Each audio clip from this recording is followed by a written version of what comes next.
Esta charla la he preparado básicamente para ganarme un ticket al Freaken, ya que estaba difícil, pues yo me promociono a dar charla a cambio de que me den el ticket si me escogen, así que básicamente. También para hablar un poco sobre Kotlin, de mi experiencia personal sobre todo, ¿no? Es charla de opinión y un poco al final enseñar un poco de Kotlin para los que todavía no estén convencidos del tema. Mi nombre es Cristian Monforte, trabajo en Ching como desarrollador de Android. Es el LinkedIn, la versión de LinkedIn alemana, básicamente. Se utiliza en Alemania, Austria y Suiza. Y como no falta nunca una diapositiva mía, me encantan los wombats. ¿Vale? Animal precioso.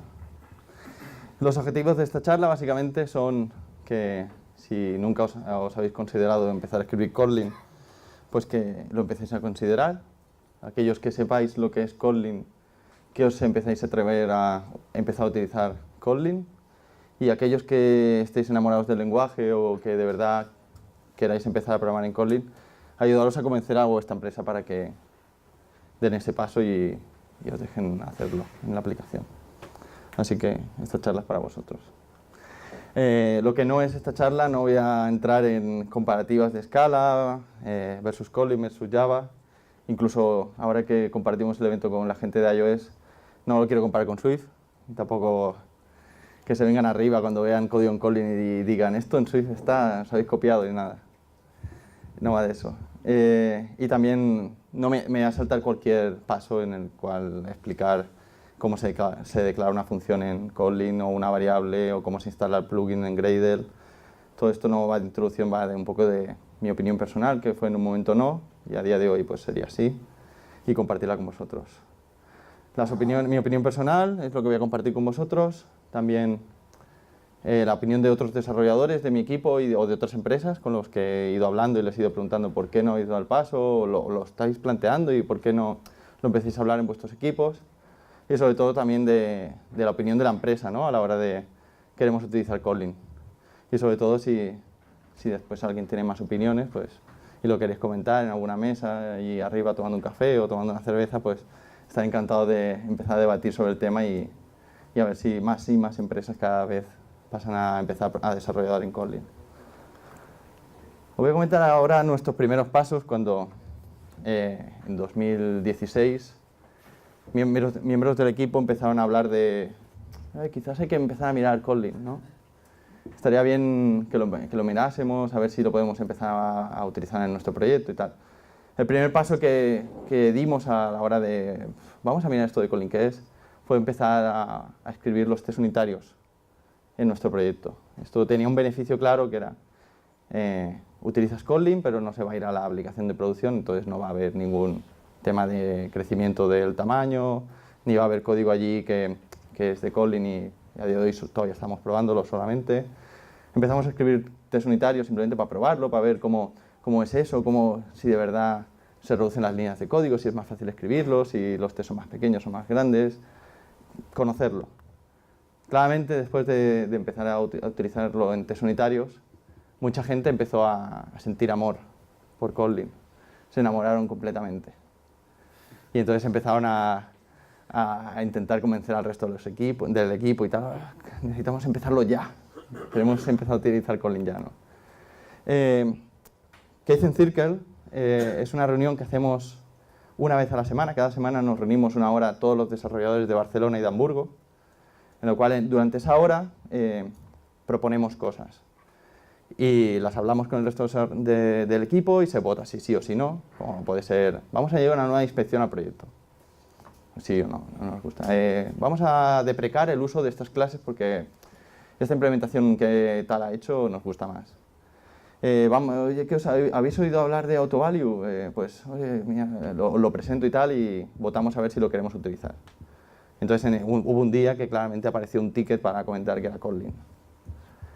Y bueno, claramente no votamos al momento, ¿no? Nos dimos, bueno, venga, la semana que viene empezar a mirar Kotlin y la semana que viene lo vamos a empezar a votar. Después de una semana llegó el día de la votación y yo dije, yo paso. Digo, no tengo ganas de Kotlin. Voto no, pero el resto del equipo y tal, sobre todo desde Hamburgo, que son allí como 16, ¿no? Más o menos sois, que comen juntos todos los días y tal. Allí ganaron, ¿no? La votación de sí. Desde Barcelona estábamos 3. No sé si alguien de Barcelona votó que sí, creo, mi compañero tal. Creo que votamos no, los 3. Bueno, yo voté no, exactamente es mi opinión. Pero desde Hamburgo se votó que sí, entonces se aprobó el uso de Kotlin. Entonces esta charla va un poco de por qué voté no y un poco de lo que he ido viendo durante el tiempo y a día de hoy pues tengo otra opinión. Esta charla, bueno, esta diapositiva dedicada a los que se empezaron a molestar, a hablar de temas de Kotlin desde hace mucho tiempo. Está ahí Antonio Leiva en la DroidCon 2015. El vídeo nunca estará disponible. La otra diapositiva de abajo es del Material Fest que montaron la gente de 47 Degrees en Cádiz, donde hablaban de Scala. Y entonces esta diapositiva era un poco para criticarme a mí mismo, ¿vale? Porque cada uno tiene un tiempo finito para aprender cosas, para leer libros, para sus intereses. Y claramente, pues, cuando tu tiempo es finito tienes que marcar prioridades. Y lo que pasaba, por ejemplo, en lo que pasó en la DroidCon 2015 es que como tenía otras prioridades yo en ese momento, cuando iban a hablar de Kotlin, yo me salía de la sala y me iba a otro track, básicamente. Entonces, un poco crítica a lo que yo hice y daros las gracias por estar aquí hoy. Porque yo, si hubiese tenido otro track, ahora mismo a lo mejor me hubiera ido a otro. Entonces, un poco crítica personal y lo comparto con vosotros de que, bueno, a veces vale la pena asistir aunque no estéis interesados para oírlo. Pero yo evitaba esas charlas. La de Scala la vi porque el otro track era de diseño y preferías estar, aunque fuese en Scala y tal. Y bueno, y lo que veía era que me costaba entender los conceptos y tal, y era interesante, pero me hablaban de cosas que no me cuadraban en mi cabeza, ¿no? Entonces, bueno, pues mis motivos personales, cuando voté no, es que el primero de todos es que para mí, cuando me dijeron en 2016, vamos a empezar a mirar, queremos meter Kotlin y vamos a empezar a mirarlo, yo me dije, no, tío, yo prefiero Scala. O sea, era una opinión, como mi apuesta personal era si hay que cambiar de lenguaje. A día de hoy me interesa mucho más Scala, ¿no? Por diferentes razones. Scala, tengo que aprender un nuevo lenguaje en el cual me voy a dedicar profesionalmente a partir de ahora, pues prefiero que ese lenguaje... Está bien aprender lenguajes, cada año ver otros conceptos y tal, está muy bien, ¿no? Pero dedicar profesionalmente prefiero aprender un lenguaje, ¿no? Que después me abra más campos. Scala, en Ching utilizamos Scala en backend y tal, ¿no? Hostia, pues yo prefiero los conceptos de Scala, aprender Scala, ¿no? Y así, pues si algún día llega React Native y se mete en Android, pues yo me voy rápido, ¿no? A backend con Scala.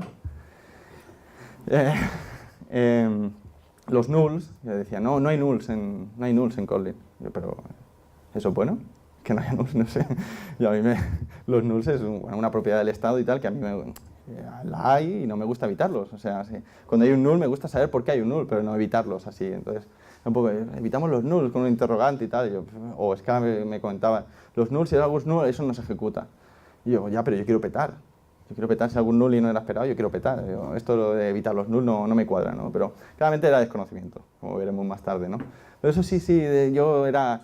El null me gusta que esté, me gusta los no important exceptions o los runtime. Me gusta que peten si algo no cuadra, que lo vea mi QA muy rápido, que sea un crash fast y que no llega nunca a producción esa aplicación. Nosotros es lo que hacemos, o sea, si aquí hay un null y no debería estar, pues pongo un pete ahí y que el QA lo vea al momento, ¿no? Y tenemos un ratio de crash muy bajo en la aplicación que tenemos. También, pues, veía eso de evitar los nulls como algo que podía ser mal utilizado, ¿no? A veces liqueamos, en Android sobre todo se liquea memory leaks y tal, y la mayoría de veces es porque la lista pues, se ha quedado por ahí y ha venido una tarea, se ha devuelto una tarea en asíncrona y tú ya no estás y tal. Y poner un interrogante y evitarlo, pues era como, esto es muy fácil para que alguien ahora ya no se moleste en mirar los memory leaks o por qué ha causado eso. Pasar del tema y con un interrogante pues nadie sabe nada. Y otro caso que me encontré era cuando hubo una modificación en las últimas versiones de Android, donde había un método que era el set user visible hint, ¿vale? Que lo cambiaron de orden, que antes se podía llamar después de onCreate y lo movieron, siempre se llamara antes. Nosotros ahí teníamos, dentro de ese método, teníamos una variable que venía en un bundle. El bundle lo recibíamos en onCreate, ¿no? Entonces, cuando cambiaron el orden, la aplicación empezó a petar y lo vimos rápido. Pero si hubiéramos tenido la posibilidad de evitar un null, no lo hubiéramos visto nunca. Y era un tracking que se hacía y hubiéramos perdido la posibilidad de hacer un tracking y nadie lo hubiera visto. Entonces hay cosas que Prefiero que pete rápido y que la gente lo vea a que el lenguaje me dé la posibilidad de evitar el null. Otro tema que me molesta mucho, bueno, me preocupa mucho y que nunca me encuentro cómodo es que se introduzcan librerías difíciles, o librerías difíciles como RxJava, inyección de dependencias como Dagger 2, o empecemos a usar un lenguaje como Kotlin sin que no haya nadie experto en el proyecto, o que nadie haya jugado con ellas antes, o que haya jugado en un pet project y tal. Me gusta que no se tenga que aprender a utilizar algo en un proyecto de una empresa, que es código productivo. Porque claro, claramente empezarás a cometer errores de no saber utilizarlo, pues tendrás problemas de memoria o de eso no es óptimo. Entonces, aprender las cosas programando tu aplicación de la empresa, que te pagan por ello y tal, nunca me ha convencido mucho, ¿no? Prefiero siempre perder un tiempo haciendo un pet project y intentar pues, aprender los conceptos y después ya cuando soy más experto utilizarlo, ¿no? Entonces, claro, que llegue Kotlin, pues los que se lo miraron mucho más profundamente, pues sabían más del tema, pero bueno, acaban de empezar con el lenguaje. Y el resto, bueno, pues nos veríamos obligados a empezar a escribir código en Kotlin. Y no me convencía mucho eso. La otra cosa es que, bueno, JetBrains, aunque confiemos en ellos y nuestro IDE de desarrollo sea Android Studio, son en un producto suyo, es una empresa privada que la pueden comprar o pueden cambiar de opinión y al final es un lenguaje que desarrollan ellos. Es open source, sí, pero sinceramente prefiero utilizar Kotlin apoyado por JetBrains que un día digan, ya pasamos, nos han comprado y la empresa que no lo quiere mantener, que se hagan forks del lenguaje y que tengan que elegir una versión mantenida por un grupo. No me convencía mucho eso de la empresa privada. Otro punto por desconocimiento era un poco de, pero ¿cómo Kotlin? ¿Kotlin y Android cómo coexisten en el mismo proyecto? O sea, ¿la Activity es la misma? ¿Extiendo de Activity o extiendo de Activity Kotlin? No sé. Bueno, ¿en Create tengo que llamar a los mismos métodos o son métodos de Kotlin? No lo tenía muy claro, ¿no? Era como desconocimiento total. Y otra parte era de... no necesito Kotlin, esto es solo syntax sugar. O sea, yo lo que veo es que me evito líneas y tal, pero me ahorro un if, soy menos verboso y tal, pero no sé, si eso es lo único que tiene Kotlin, no me convence mucho, o sea, no creo que lo necesite. Y relacionado con el primero, de que Scala me parecía mejor opción porque está más extendido en otros ámbitos, era ¿por qué solo en Android? O sea, ¿por qué solo en Android somos los que estamos interesados en Kotlin, estamos con el hype, quizás? De Kotlin, pero después le comento a alguien de backend, en Android estamos mirando Kotlin, ¿eso qué es? Un lenguaje nuevo de la Java Virtual Machine y compatible, podemos escribir aplicaciones Android tranquilamente. Pero nadie lo conocía, ¿no? Era como, ¿por qué solo en Android? Una diapositiva que quería mostrar era un poco el uso de los lenguajes. Aquí está Coverflow y abajo está GitHub. Y se ve arriba todo Java y JavaScript, después está Swift y Scala y Kotlin muy en el medio. Era un poco lo que os comentaba, ¿no? Relacionado con los puntos de por qué Kotlin solo en Android o prefiero Scala, que se utiliza en muchos más sitios. Y otro punto es que, bueno, ya después de tantos años desarrollando en Java, yo vengo de Java backend y después pasé a Android, siempre ha sido Java. Cambiar de lenguaje era un poco como, yo no quiero ser junior ahora, yo no quiero ser un junior otra vez. Era como pillar el Kotlin, no tengo ni idea de lo que estoy haciendo, ¿no? En Java tenemos los libros de Effective Java y tal, y en Kotlin yo necesito saber un poco el detalle de cómo funcionan las cosas. Cuando es una lambda en Kotlin, ¿cómo traduce eso por debajo? Una extensión que produce. Cuando envío una función por parámetro a un método, ¿eso cómo se traduce después? O sea, ¿qué me crea clases estáticas por encima? ¿Qué me genera por debajo? ¿No? Las micro-optimizaciones que se dicen, ¿no? Entonces, un poco de... Ese conocimiento no lo voy a tener con Kotlin, voy a tener. Claramente me molestaré en aprenderlo una vez se introduzca en el código, pero ahora mismo era como un poco junior, ¿no? Tendré que mirar cómo se crea una función, cómo manejo las excepciones, un poco eso, ¿no?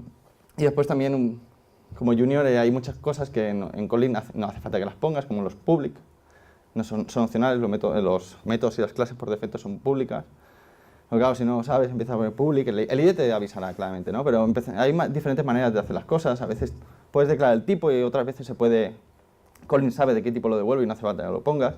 Me gusta mucho la consistencia dentro del código. Entonces, voy a empezar a decidirlo yo sobre la marcha. Un poco los errores de un junior casi.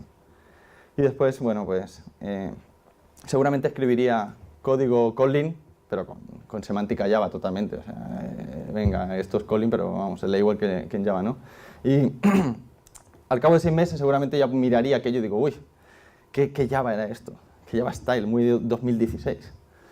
Y lo podría cambiar, ¿no? Entonces es un refactor a futuro que tendré que hacer, que no es muy preocupante, pero sí era como... Opiniones de la empresa y de algunos compañeros, hay mucha gente preocupada con el hiring, ¿no? Pero ahora empezamos a decir que nosotros hacemos Kotlin y la gente de fuera, ¿cuánta gente hay que sepa Kotlin? No hay mucha, ¿no? Entonces ahora que a la hora de contratar esto vamos a tener dificultades o no. ¿Cuánta gente cuando vea la oferta de trabajo con Kotlin va a estar interesada en optar a la posición de trabajo? Pues a lo mejor alguien como yo hace un año diría, uff, empresa que escribe en Kotlin, yo paso, busco otra oferta, ¿no? Entonces hay muchas combinaciones del tema hiring, ¿no? Otra propuesta es, a lo mejor es positivo. O sea, a lo mejor si tú eres una empresa que programa en Kotlin, la gente estará interesada en irte a ver, ¿no? ¿Cuántos de iOS ahora mismo, si veis una oferta en Swift y os digan la aplicación está hecha en Swift, os gustaría ir a esa oferta de trabajo? O sea, iríais a por ella en vez de Objective-C puro, ¿no? Bastante gente, ¿no? Entonces yo creo que con Kotlin pasará más o menos lo mismo. Empezará a haber un momento en que la gente querrá empezar a trabajar con Kotlin. Estaba poniendo un compañero mío que me decía, Cristian, es que meter Kotlin aquí, tenemos Dagger 2, RxJava, Mobile View Presenter, Clean Architecture, diferentes cosas, y ahora vamos a meter Kotlin. Perdón. ¿Quién? ¿No? Una pausa.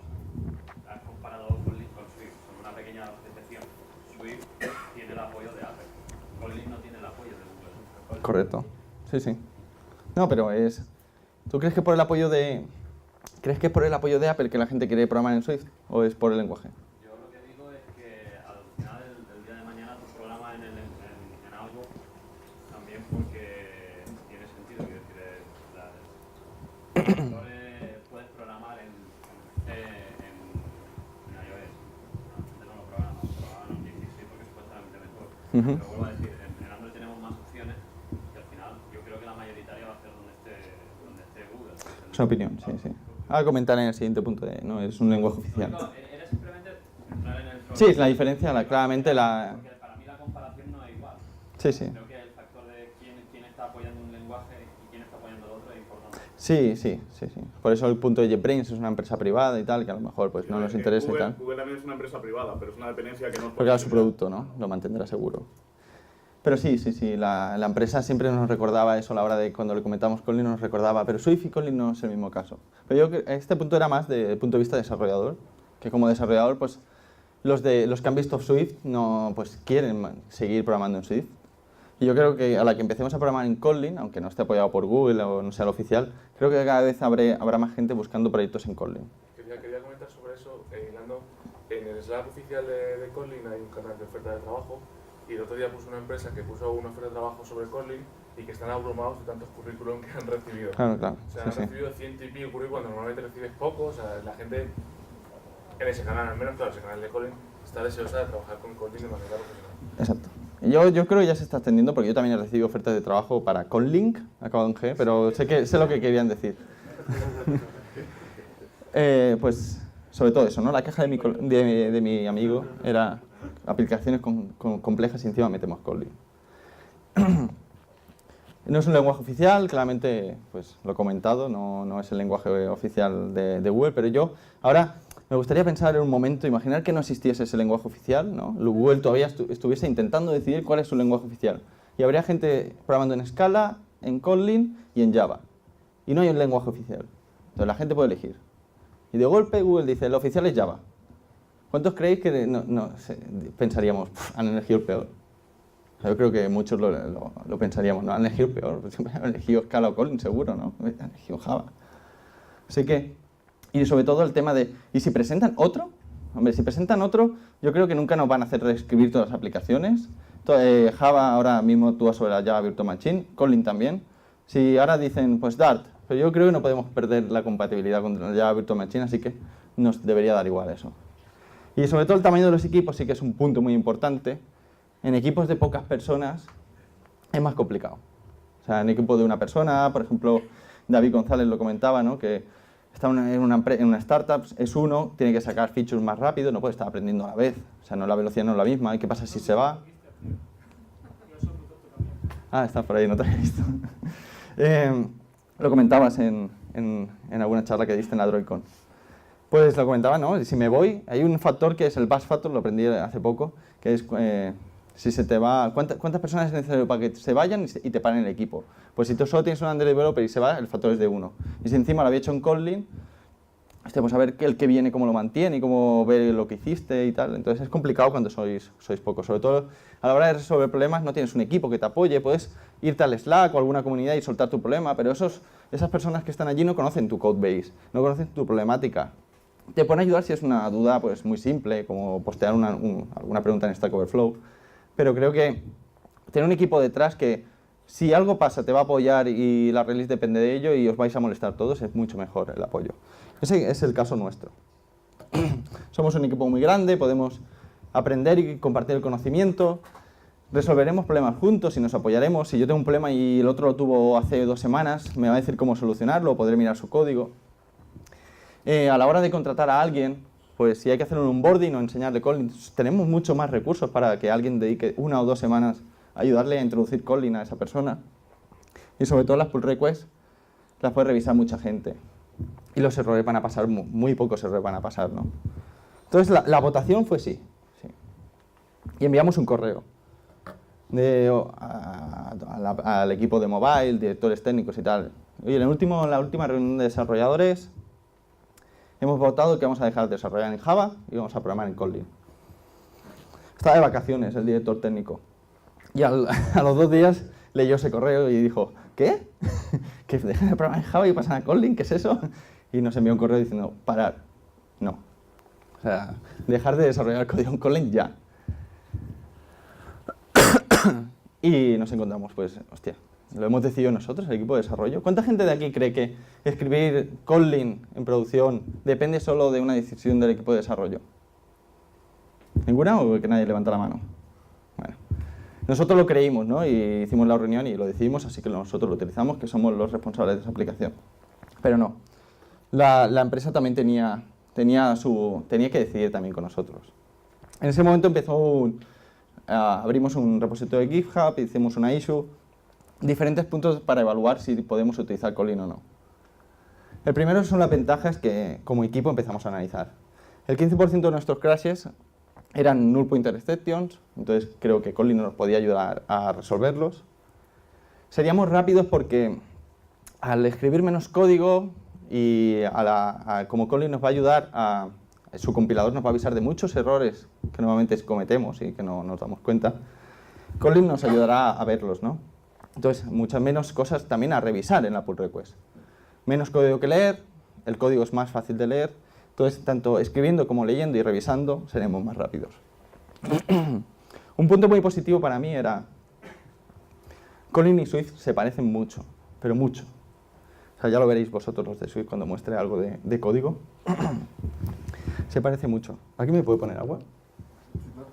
Se parece mucho y entonces lo veía un punto muy positivo a la hora de nos ha llegado una feature y es una problemática que bueno, pues podemos resolver entre los 2 equipos y de una manera muy similar.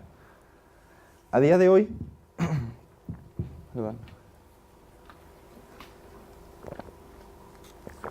esos son los nervios. Pero bueno, a día de hoy pues me dicen la feature esta la solucionó iOS hace 2 semanas. Mírate el código. Abro JTC y digo, hostia, esto es chino. Esto no lo puedo leer. Ya me la pienso yo a mi manera y la hago. Con Swift sería diferente. Me metería allí, leería el código, lo entiendo perfectamente. Veo cómo lo han hecho, les puedo corregir. Esto no creo que hayáis cometido un error. O, si lo hacemos a la vez, podemos... Oye, y si hacemos una extensión de esta clase, ¿cómo lo podemos hacer con interfaces y tal? Y con un poco de programación funcional también se podría resolver. Así que, compartir conocimiento. Nos abría grandes posibilidades. La documentación de Kotlin y los trainings son muy buenos, tienen los counts y es muy interesante. Y sobre todo, pues, nos aporta el lenguaje de Kotlin muchas cosas que nosotros hemos estado utilizando añadiendo librerías. Retrolambda, Butterknife, AutoValue. Hay muchas cosas que tenemos en el proyecto añadidas como dependencias y Kotlin las quita. Entonces, quizás si ponemos Kotlin podríamos ir quitando las otras librerías y algún día conseguir salir del multidex. ¿O no?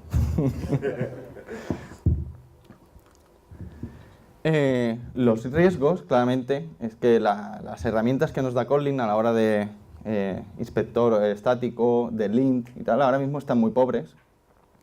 Y es un problema para nosotros que dependemos, bueno, no dependemos, pero en el Jenkins nosotros tenemos comprobamos mucho el check style, que el código sea consistente, inspecciones por todas partes. Nos apoyamos mucho en este tipo de herramientas de check style y es muy importante a la hora de usar Kotlin. Y ahora mismo está verde el tema. Hay librerías de terceros para solucionarlo, pero bueno. Perdemos el Stack Overflow Driven Development, no hay... Todo lo resuelto en el foro estará hecho en Java. Proyectos con Java Kotlin, veréis que el Kotlin tiene muchos beneficios que solo se pueden aprovechar desde código hecho en Kotlin también. Entonces, perdemos un poco la fuerza de Kotlin.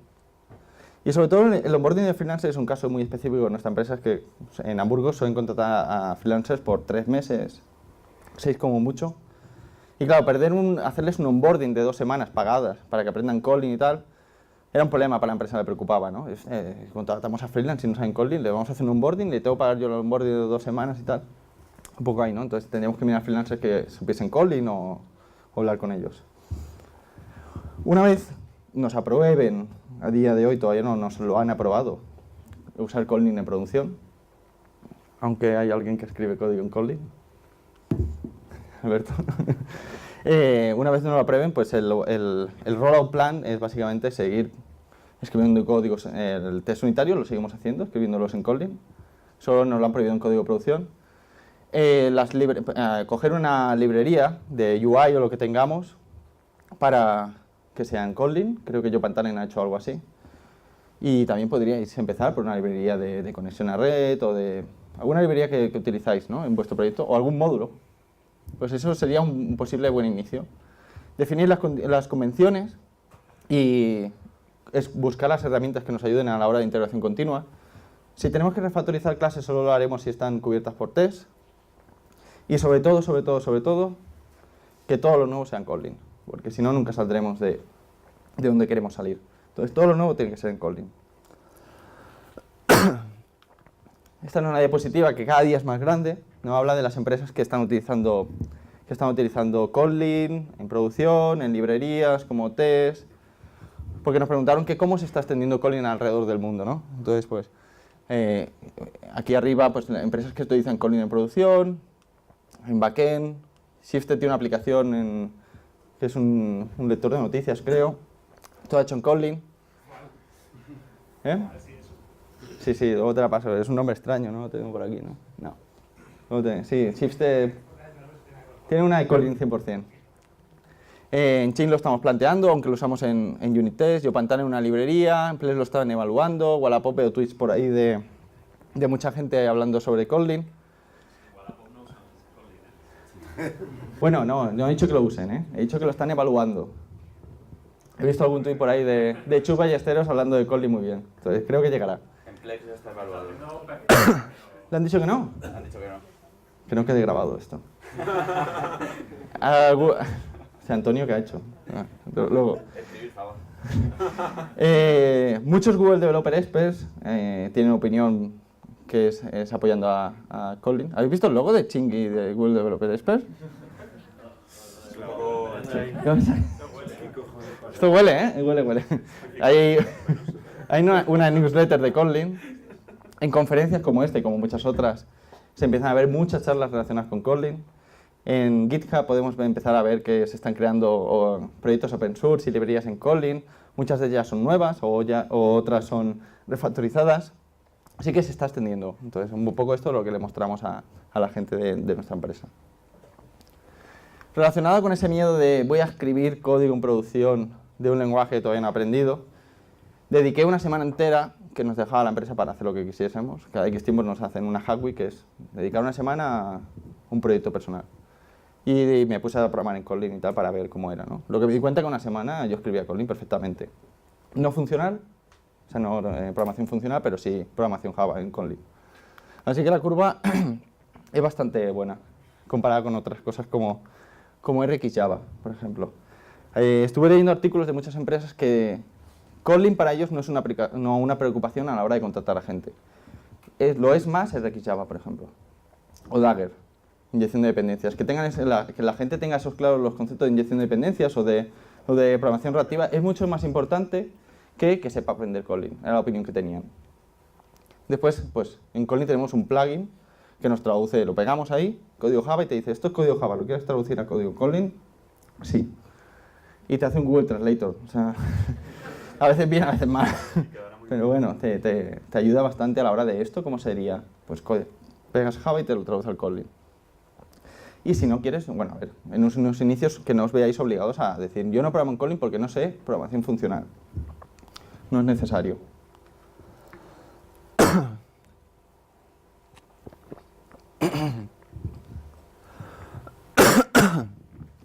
Hablar de lo que comentaba al principio de los nulls, ¿no? ¿Cómo trata los nulls en Kotlin? Pues básicamente declaramos los tipos con un símbolo de interrogación y decimos que esta variable pues, puede ser nula. Entonces, ¿qué pasa? Que después si queremos acceder a ella sin interrogante nos va a dar un error de compilación de que no es apto. Incluso si ponemos el interrogante pero después lo asignamos a una variable que no iba a ser null, también lo va a notar. Y entonces nos va a avisar también. Claramente deberíamos hacer este famoso Elvis operator, ¿no? Que es si esto se ejecuta lo devuelves y si no, 0. Y entonces ya podríamos asignar algo que no es null. Lo que está muy bien también en Kotlin, que con el tema de nulls, es que nos ahorra, hace un smart casting, que es si yo entro dentro de un bloque que ya había mirado si no era null, pues no hace falta que vuelva a escribir el interrogante. Aquí lo escribo y te salía un warning de que esto no hace falta. Incluso, este es mi favorito, porque como ya he dicho que a mí me gusta petar si algo no va bien, pues este es mi favorito, que es la doble exclamación, que es yo sé que aquí no debería llegar un null, así que si lo hay, peta. O sea, tengo mis null pointer exceptions en Kotlin. Pero después de eso ya no hace falta que lo volvamos a chequear. El if del null lo hace también con instancias. Sí. También, ¿no? Sí. Un tema a tener en cuenta, sobre todo para los que estamos en Android y que queremos utilizar Kotlin, es que claramente nuestro proyecto es en Java y vamos a trabajar en proyectos que conviven los dos. Entonces, Kotlin llega hasta un punto, que es, sabe inspeccionar el código Kotlin. Pero, por ejemplo, aquí declara una variable que es string, que no puede ser null. Si yo le asigno un null, va a dar un error de compilación. Pero si yo llamo a un método en Java que se llama it's a trap, que yo en el otro lado puse return null, pues aquí voy a tener un pete. ¿Vale? Es normal. Creo que al principio decidieron que siempre que llamasen a Java iban a asumir que era null. Entonces te obligaban a poner demasiados signos de interrogación. A día de hoy depende del desarrollador, tienes que mirarlo. Ahora mismo me parece que lo que hacen es crear si tu método tiene una anotación de navegable. Sí, eso lo utilizan, sí, pero no todas lo tienen. Si no está anotado es al desarrollador que Exacto, decide si es nulo. exacto. Entonces hay que tener cuidado con APIs externas, código que no podemos leer, pues hay que asumir que siempre puede ser null, pero aquí sí, esto petaría. Podía hablar de muchas propiedades del lenguaje de Kotlin, que es conciso, menos verboso, que tiene string interpolation, que tiene lo que habíamos visto un poco con la charla de Raúl, que tiene las clases selladas, el tamaño de Kotlin, que es multiplataforma, lo podemos utilizar en backend, lo podemos utilizar en scripting, en código de Android, que tiene lambdas por defecto, streams, desarrollador funcional, reduce errores comunes. Podría explicar muchas cosas buenas de Kotlin, la verdad.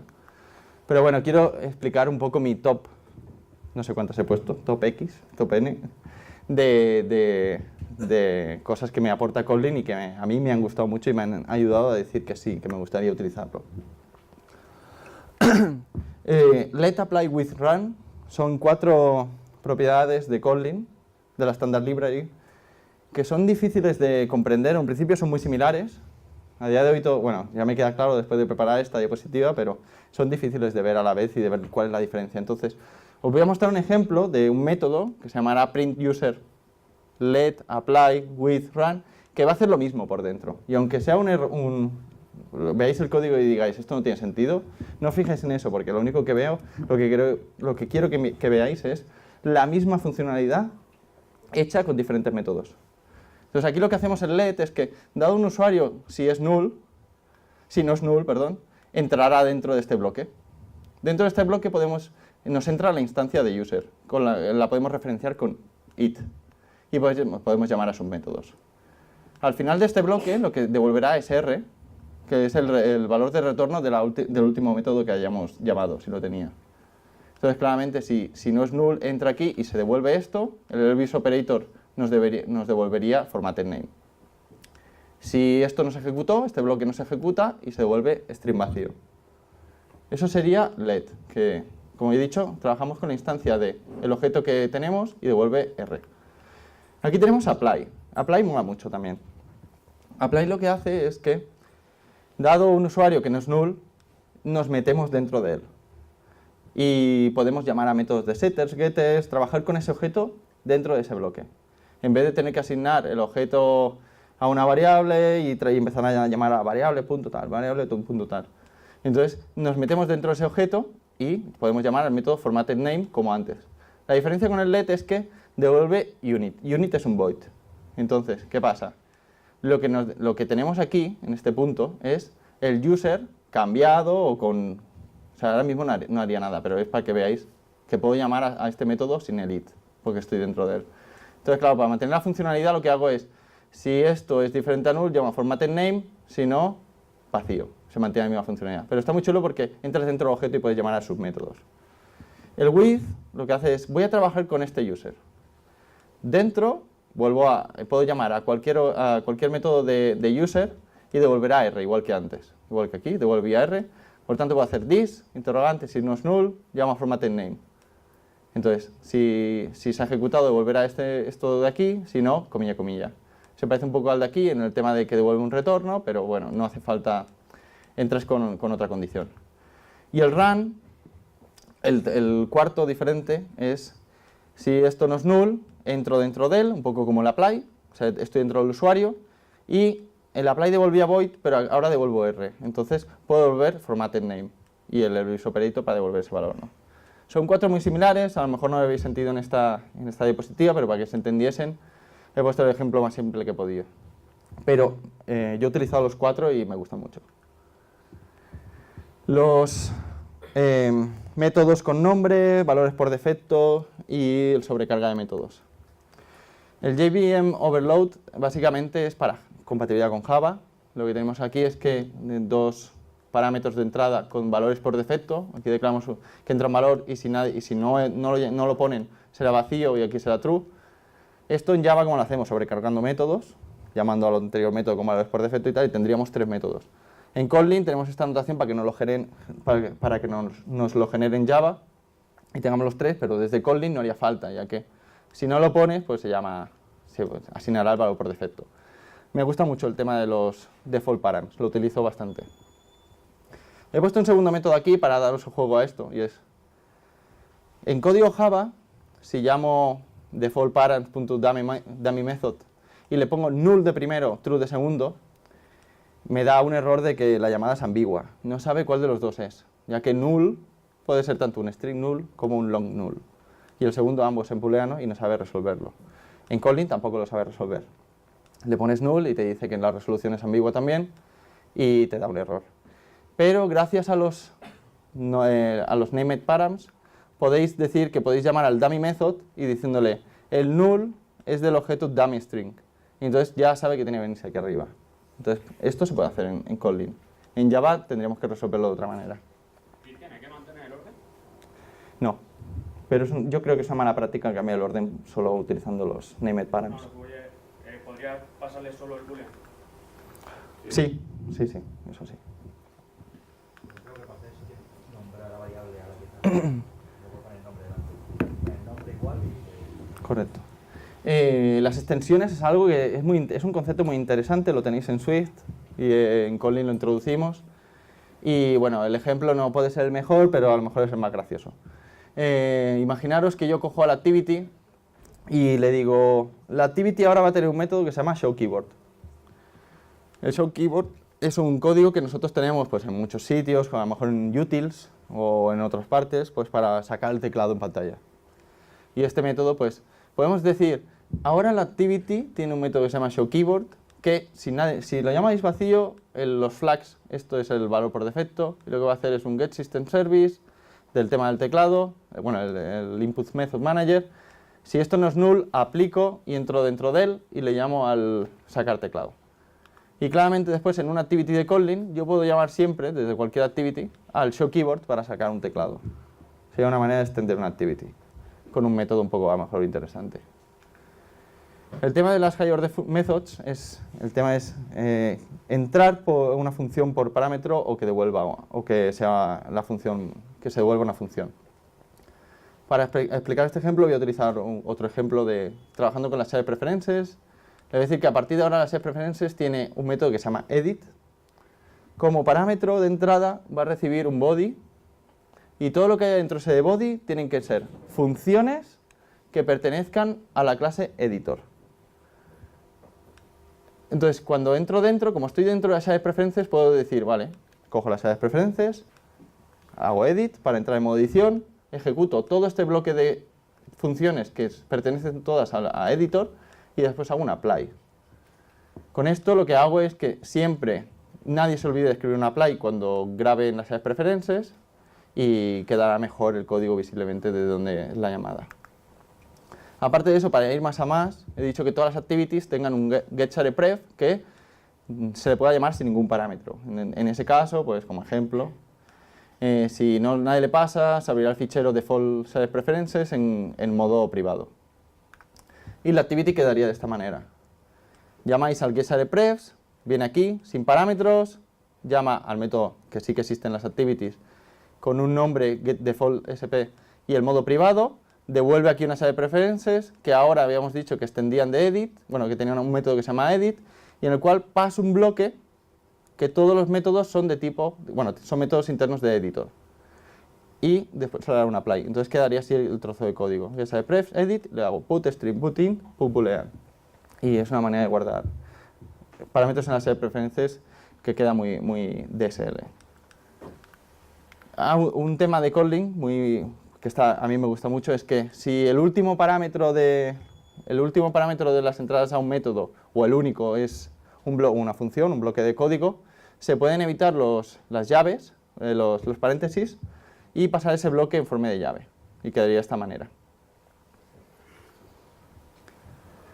Esto es un concepto que creo que lo ha nombrado antes Raúl en la charla anterior, que es la delegación. Es teniendo dos interfaces y tengo dos implementaciones, una de cada interfaz, yo puedo hacer una clase ahora que se llame A y B, es decir, que tenga el método de A y el método de B, sin tener que escribir aquí nada de los métodos sobrescritos y después tener que dentro de cada método decir A.method A, B.method B. Podemos hacer con Kotlin una delegación, es decir, pues este A de aquí se encarga de darle a la clase A y B los métodos de A.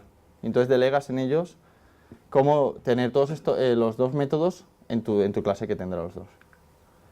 También un tema de Kotlin es, como decía, de los patrones de diseño son unas soluciones a que tu lenguaje de programación no te las sabe solucionar. Perdonad que lo explique yo mal, pero yo no soy Raúl. Pero es algo así, ¿no? Entonces, como él decía esta mañana, ahora Kotlin sí que tenemos el singleton, el object es la palabra clave para singleton. Entonces ahora pues el singleton lo tenemos solucionado por lenguaje. Otro ejemplo pues sería, mira, este ChinUser es un builder típico. Pues ahora los builders, no siempre, este es un builder muy básico y entonces a lo mejor los básicos los podíamos transformar un poco por el lenguaje. Por ejemplo, nombro una clase, ¿vale? Esto solo es ya está, con esto ya está la clase declarada, donde hay dos métodos que no tienen un valor por defecto, pero hay otros que sí. Entonces, ¿cómo creo un ChinUser? Pues básicamente pues, de cualquiera de estas tres maneras.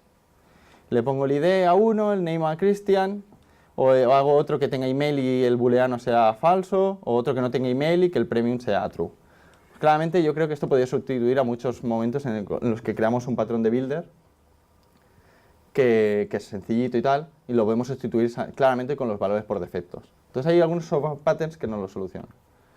Otro, por ejemplo, es esta estrategia, básicamente, que jugando con un poco lo que bloques de funciones entrando por parámetro, nos podían reducir. Esta es la strategy, que la clase printer tiene un método que se llama printString, en la cual pues trabaja un string y aplica la estrategia que le hayas pasado. Y en código, desde donde se llama, podríais instanciar el printer y le ponéis este bloque de código y lo que va a hacer es que cuando se utilice el lowercase printer, con un cacho de string va a ejecutar sobre esto y lo va a pasar a lowercase. O incluso le podéis poner el prefix, it, que sería el string que pasaréis, y queda mucho más reducido y la verdad se puede leer bastante bien, ¿no? Otro punto que me gusta mucho es que podemos guardar en variables clases, funciones, lo que queramos. En variables se pueden guardar. También es un punto muy interesante, que es a la hora de, bueno, no me acuerdo ahora la palabra, pero bueno, es de estructurar las declaraciones, que es, por ejemplo, yo tengo el freak user que tiene nombre, edad, ciudad y país, los meto en una lista y la puedo recorrer y en vez de tener que asignar a un freak user, lo que puedo es decirle que todos estos parámetros se mapean en estos 4 campos. Y no hace falta que lo asigne a una variable y después tenga que coger la variable y entrar a la propiedad. Directamente aquí con el string interpolation lo puedo imprimir tal cual. Esto es un poco peligroso porque igual que antes Miñarro me había preguntado, ¿el orden importa? Pues en este caso sí que importa. Si yo digo que el freaking user le hago la estructuración de declaración a age, el orden es importante y lo que va a coger es nombre, pero age estaba aquí, entonces si alguien me cambia este orden me puede causar problemas en otra parte del código donde yo lo había cambiado, bueno, donde yo estaba mapeando sobre un naming. Así que, por ejemplo, aquí mapeo sobre age, pero no va a coger age, va a coger nombre, que es el primero, y me va a imprimir hola Cristian. Pero donde sí que es muy bueno y me ayuda a la hora de leer el código es con los pares, por ejemplo, con el pair. Si tú creas un pair que dices hola, hi, pues el pair tiene el first y el second. Nosotros esto, algo así teníamos en nuestra aplicación, que tenemos una button bar. Cuando pulsabas uno de los botones, generábamos un fragment, bueno, una clase, devolvíamos un par que era el fragment y el tag, a la hora de buscarlo en el fragment manager. Y claro, veías el objeto de vuelta, el par, .first, que es el tag o el fragment, no me acuerdo, tengo que ir a mirarlo, ¿no?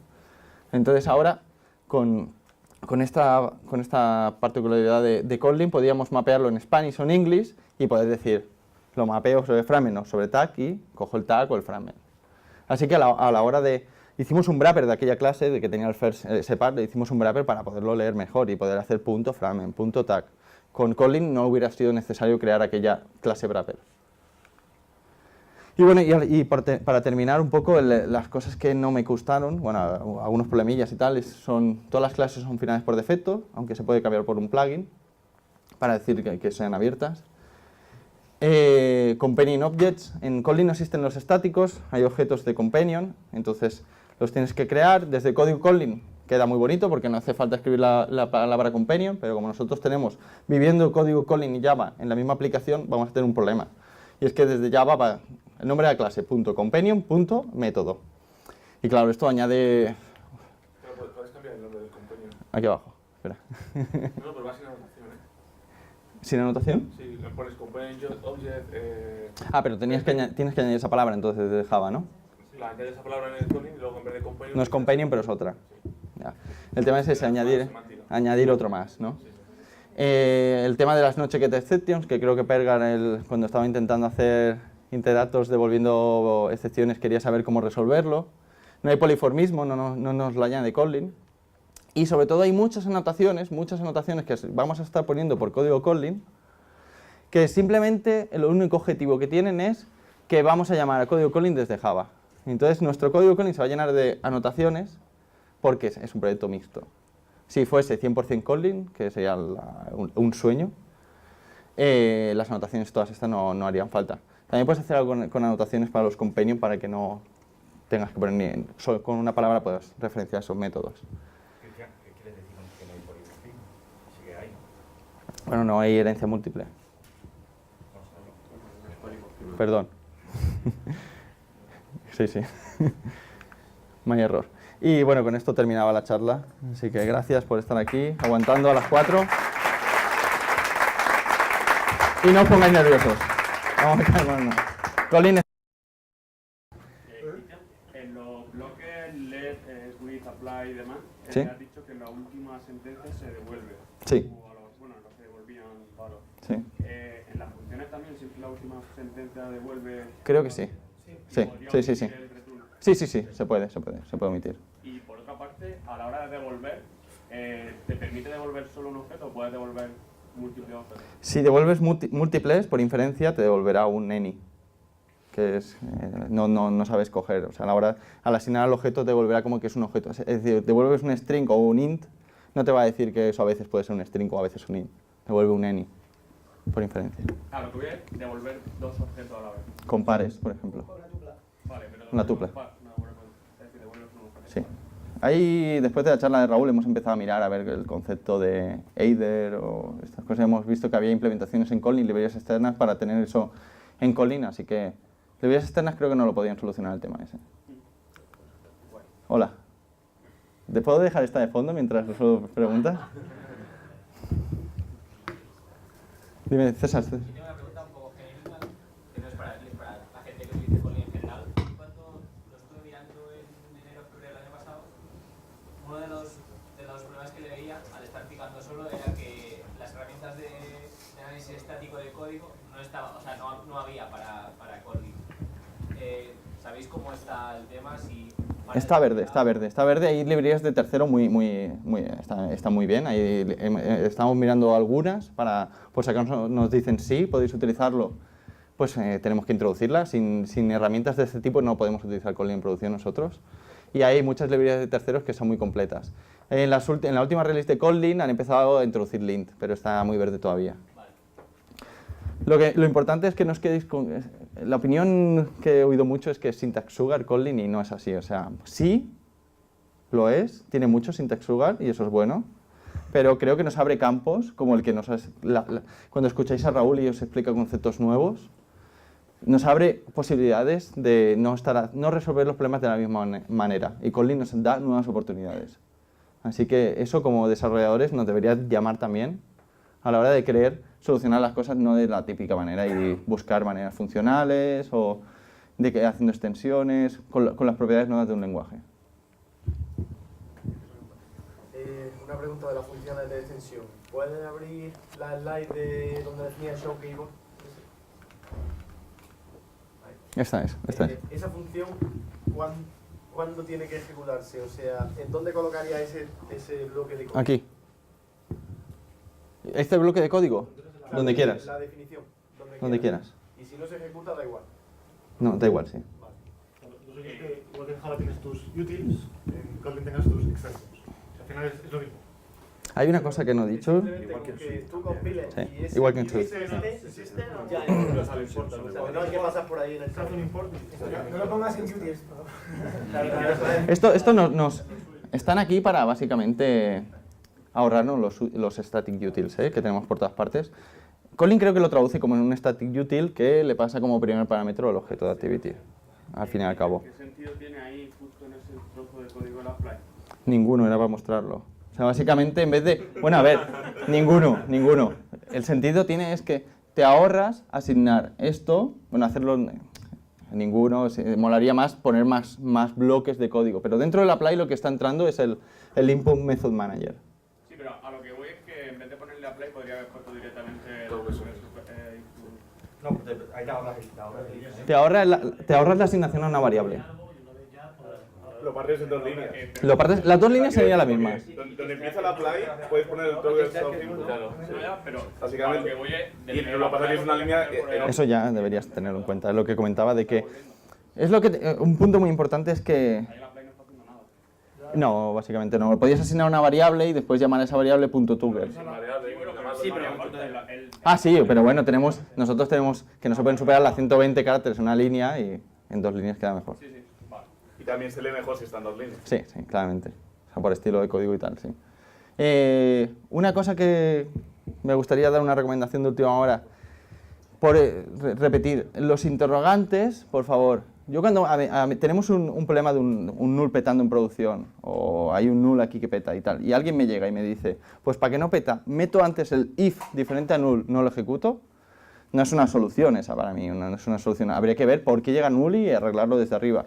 En Kotlin no me gustaría que se convirtiese eso en pongo el interrogante y ya está, ¿vale? Hay un principio que se nos olvida, que también, que Rafa nos lo ha dicho, pero es el de no preguntes, actúa. Entonces, una de las cosas que te dan los buenos opcionales es que tú actúas sobre tu software.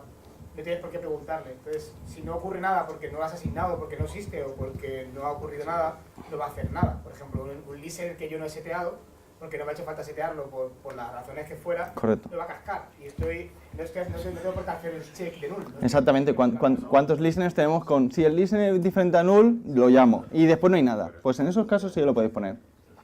Pero lo que no me gustaría es que la gente lo utilizase sin preocuparse de su código. En los casos en los que estás comentando, si tú no quieres recibir un null en un punto y no sabes que no va a ser null, es que la vas a poner como un no opcional. Sí, sí. Y te va a saltar el error en la capa en la que lo tengas que... Sí, pero programando con Java a lo mejor no puedes tener ese control. Pero es que no es un error. En ese caso, si no tienes un input method manager, no quieres sacar el teclado. No, en este caso no, ¿eh? He hablado de otros casos. Una pregunta sobre bueno, no tanto sobre Apply, pero sobre todos estos métodos que reciben Closure. ¿Hay una ligera penalización por utilizar Closure? Claro, ahí es cuando decía que no quiero volver a ser junior y me gustaría... Necesito ese conocimiento a tope de qué es lo que hace por debajo. Sí. Porque en Swift hay una ligera penalización. Aquí me parece que no, porque son inline functions. Lo que implica Ah, que- correcto. Buen detalle ese. Ese es un detalle muy gracioso que tiene Kotlin, que es básicamente ahí tú crees que estás creando una lambda, lo que en Java se traduciría por 3 o 4 métodos, pero en realidad no. En realidad lo que te hace el compilador luego Sí. es que ese código te hace un copia-pega y te pone todo el tocho. Entonces no te genera ningún lambda adicional. No quería ser tan profundo, pero sí que es verdad que si entras a la declaración de apply late y tal, si ves un inline al principio no hay penalización porque él te escribirá las llamadas que te suplirían eso. Es muy similar a Swift. Lo que pasa es que en Swift 3 lo cambiaron para que el defecto sea inline. Ah, ok. No, en Kotlin las tienes que poner, el inline va dentro. David. Tenías una guía que habías puesto que habéis hecho vosotros de investigación. ¿Eso está publicado en algún sitio? No, es interna. Esta es interna. Bueno, el objetivo de... La podemos pensar, lo podemos comentar. El objetivo de esta guía son las preguntas que nos hicieron en el director técnico, básicamente, y el objetivo es acabar escribiendo un manifiesto. Un manifiesto de por qué lo hemos utilizado y si en algún momento alguien nos dice por qué lo utilizasteis, este fue nuestro manifiesto en un principio. La podemos publicar, no sé, lo hablaremos. A ver, somos open source en Ching y tenemos bastantes proyectos publicados. ¿Perdón?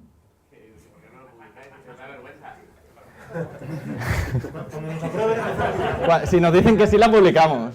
Si nos dicen que sí, la publicamos. No, pero si dicen que no, también publicarla. Pues vale. Para no comer el mismo error. Con más razón, joder. Aquí otro repo.